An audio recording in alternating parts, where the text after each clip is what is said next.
Okay, great. My name is Devin Stokes. I'm presenting from upstate New York. My software service that I run is called GyvLink.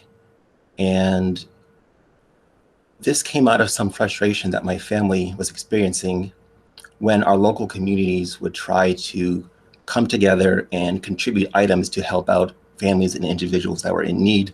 A request would go out, and then my wife and I would contribute some items. And we would quickly lose track of the status of the situation. We could not tell whether everyone gave the same items that we did, whether anyone else was participating at all, and how the family was doing now. And so the update process was very slow and frustrating because there was no really central place for everyone to look. And so I built GyvLink kind of out of that frustration as a visual gift registry that nonprofits can use to solicit physical item donations.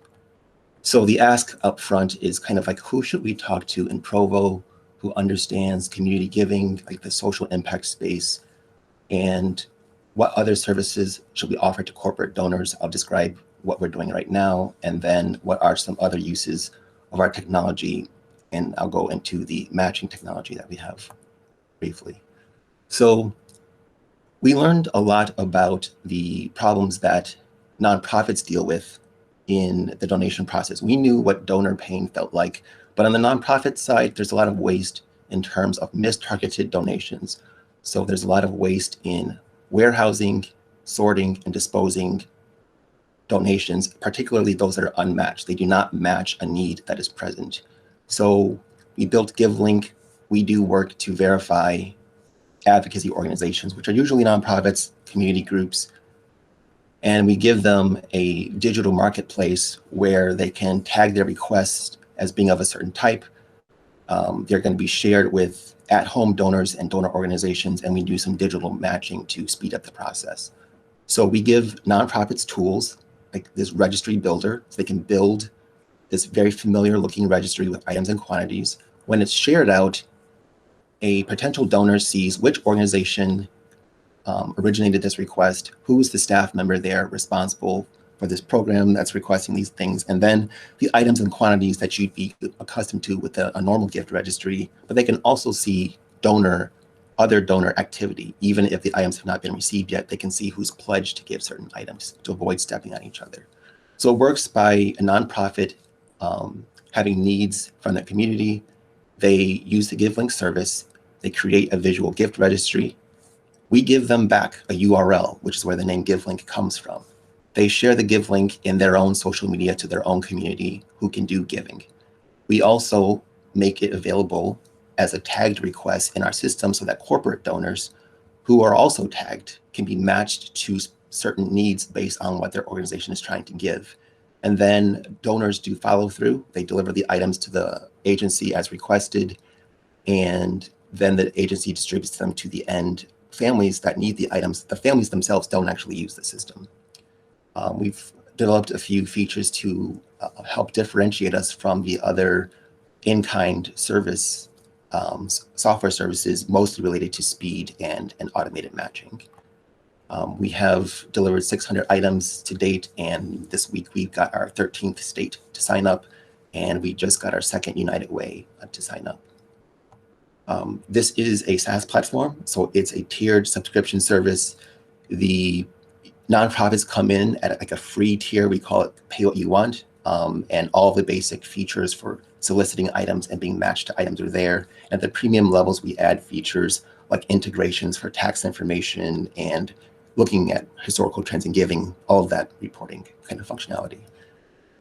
The team is myself, super full-time working on this. I have 3 part-time co-founders and then an advisor from New Jersey. And so the ask to your community is, who should we talk to in your community that would be interested in this, who has insight into how communities give?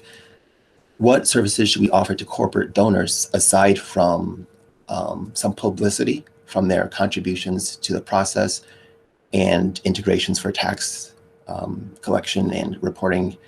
And looking at the technology more broadly, we have the ability to do automated matching upon requests.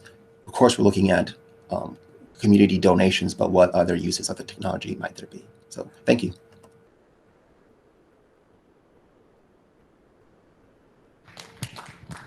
Okay, Devin, that's the applause. You may not. Okay, let's see. Now you can see me. So, Devin, we do have room here. So, hands up. Questions for Devin. And I think there's some online as well there. I can't read the chat from here. So, if you're online, I think you can go ahead and unmute and ask your question. But we got one here. So, this is Seth Robinson. I work here at RevRoad. I'm trying to understand the specific problem that you're addressing, and it looks like there's kind of multiple of them because you have several different input people. Is the primary issue you're dealing with? Yeah, I guess if you could kind of go into that a lot more, and basically how are donors and how are organizations currently dealing with the problem that you're trying to address as strongly as possible? Sure, there are several problems because there are several parties involved. So for the nonprofit, they deal with problems like waste from mistargeted donations, and then donor churn. And a lot of them also don't have their own social media arms, so that even when they do have campaigns, they struggle to get engagement. So that's one set of problems. For donors themselves, engagement is a thing. Like understanding the impact that you have in giving, what happens when you give an item a week from now. And then corporate donors want to be involved in their communities. Many of them have a corporate social responsibility arm, and they want to be able to do high impact giving in their regions. So for the donor, giving them a visual guide to the current status of a campaign is one of our value propositions.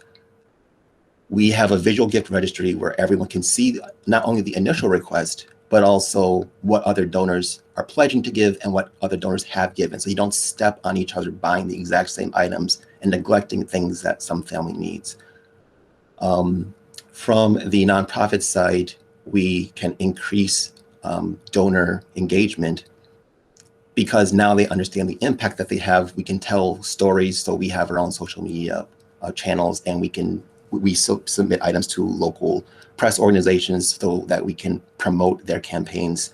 But also the fact that they can specifically inform the public about what items they should give, it helps to solve the mistargeting problem. So when people just give things because they think a nonprofit wants something, that has to go through the sorting, disposal, or warehousing process, and that's expensive. So by giving them tools to inform the public of what things they should be donating, we eliminate that. And so lastly, on the corporate side, we give them tools. It's a single button click after they've tagged their organization for things that they want to donate. For example, they may do food drives within their company. They may do cold weather clothing. They can click one button. It says find all the matching posts, and it will show them all the posts in their region from nonprofits that are trying to collect those items.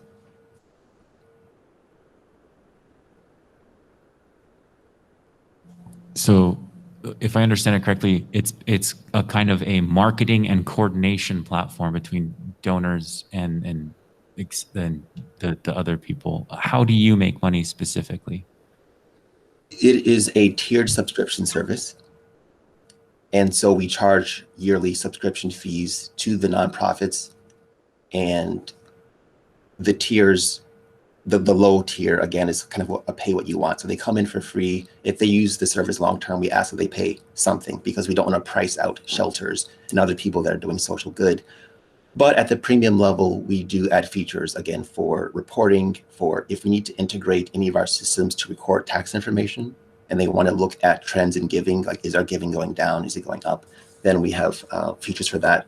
We have a thing coming in Q1 called the Donations Marketplace, where corporations will be able to push product and the nonprofits will receive an alert that certain items that they're searching for become available. So we will, not only will we be driving it from the request side, but we'll drive it from the supply side as well. So those are subscription tiers.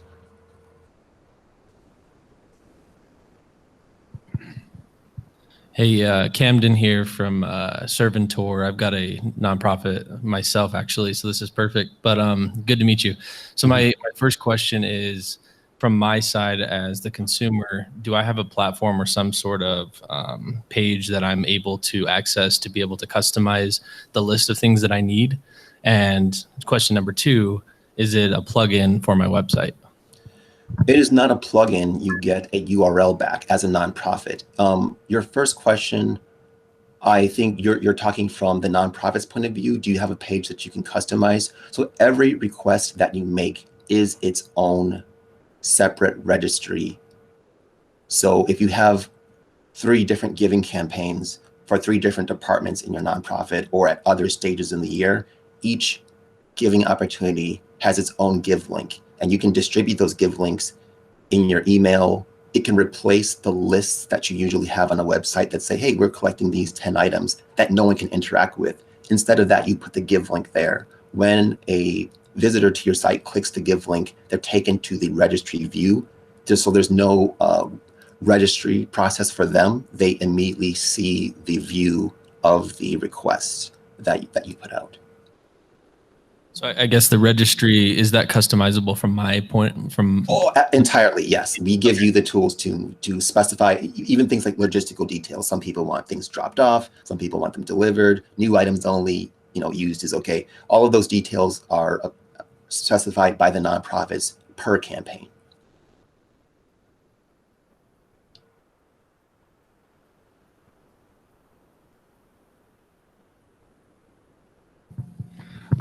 One of the key questions I have, I've worked in a couple of big nonprofits. I did the global work for a big name. In fact, it's on your list.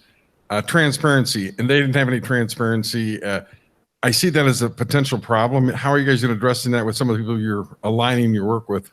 Transparency and overhead, et cetera, and how much they're paying their executives. It's some pretty huge cost margins when they talk about how the money runs through some of these corporations. And I'm concerned with you. You have a great platform. I love it, but transparency, a lot of these things is going to bleed off into what you guys are doing. I'm concerned about that.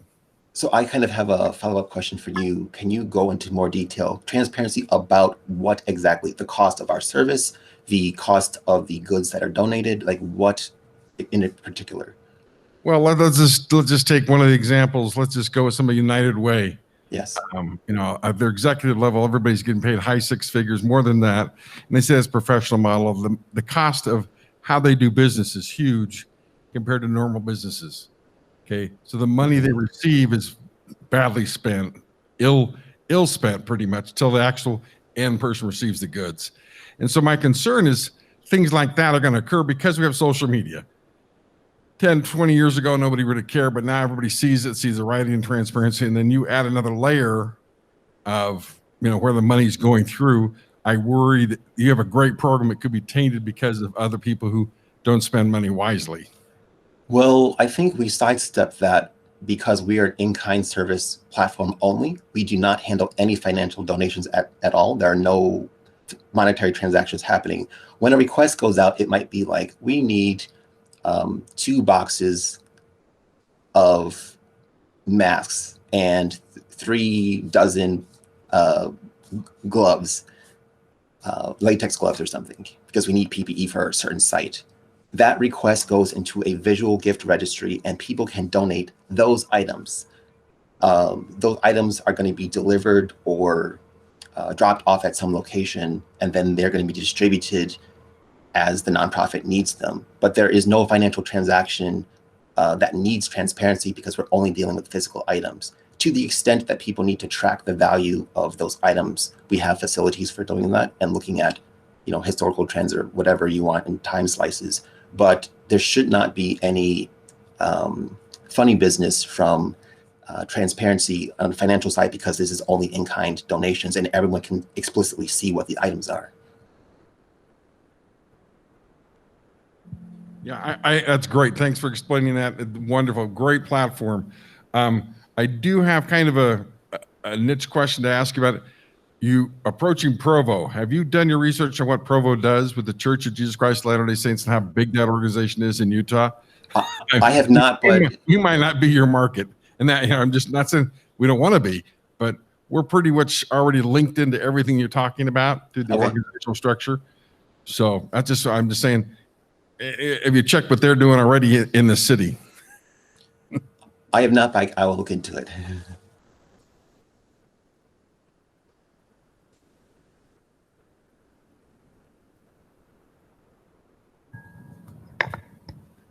Market-wise, for I think Provo, Utah might be good to look at the homeless community, not just in Provo, but also like the greater Salt Lake area, as well as the LGBTQ community.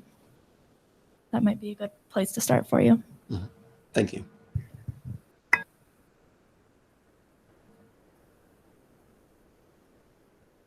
Okay, Devin. So we got one last question for you, and that is, what can the 1MC Provo community do for you? I think you mostly answered that already. I think the suggestions about who I should reach out to there, I mean, that's the best thing, like who to dodge, who to ask. That's the most important thing, because I'm all the way in New York, and I don't know a lot about the community there. So thank you. I appreciate that. Got it. And I think Amy wanted to connect you with somebody as well, too. So she I see can that in the chat. Yeah. Okay, let's hear it for Devin one more time and GyvLink.